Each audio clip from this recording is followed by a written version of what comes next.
Imagine करो अर्थ को 4.5 billion साल पहले। प्लैनेट एक उबलता हुआ कड़ाहा है, ज्वालामुखी की राख से भरे बादल आसमान में छाए हैं और ओशंस पिघले हुए लावा के साथ घूम रहे हैं। कोई लाइफ नहीं है, बस पत्थर, गैसें और तूफानी मौसम। लेकिन इस केओस से एक चमत्कार होने वाला है। अर्थ के शुरुआती ओशंस में, जिसे साइंटिस्ट्स प्राइमोर्डियल सूप कहते हैं, वहां पानी, मीथेन, अमोनिया और हाइड्रोजन सब एक साथ घूम रहे हैं। बिजली चमकती है और सूरज की गर्मी इन केमिकल्स को जोड़ देती है। एक दिन प्योर चांद से एक छोटा मॉलिक्यूल बनता है। आज हम इसे आरएनए कहते हैं। यह लाइफ का पहला बीज है। ये छोटे मॉलिक्यूल्स अपनी कॉपीज बनाना शुरू कर देते हैं, जैसे कोई मैजिकल बुक अपनी कहानी खुद लिखती है। जैसे जैसे टाइम बीतता है, वो molecules single celled life forms में इवॉल्व होते हैं।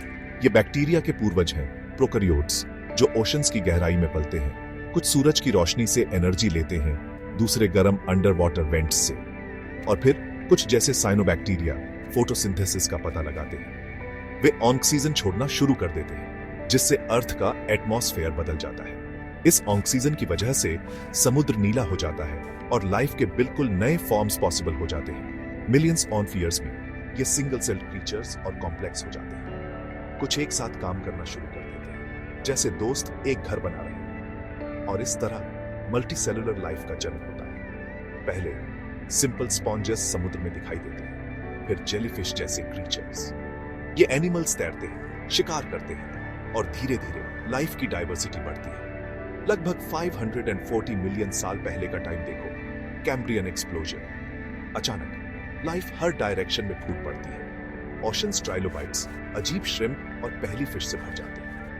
कुछ क्रीचर्स शेल्स बनाते हैं, दूसरे फिन्स डेवलप करते हैं। यह अर्थ की पहली ग्रेट परेड है।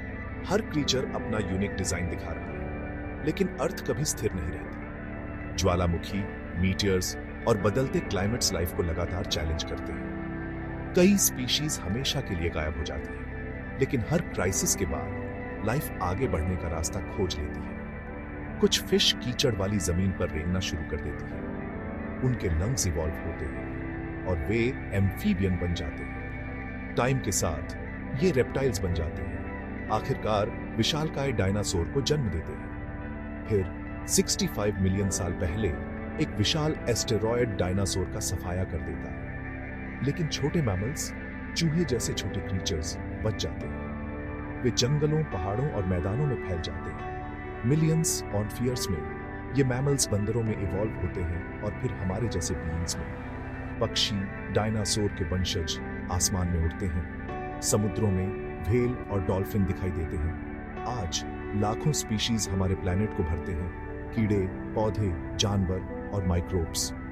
हर जीवित चीज अपनी कहानी उस प्राचीन मॉलिक्यूल से जोड़ती है, और कहानी खत्म नहीं हुई है। अर्थ अभी भी बदल रहा है, और अब इस लाइफ के फ्रेजाइल हिस्ट्री को प्रोटेक्ट करना हमारी जिम्मेदारी है। क्योंकि हर स्टार जानता है हमारे प्लैनेट की कहानी नाजुक है, और इसे जारी रखने के लिए हम सभी को मिलकर काम करना होगा।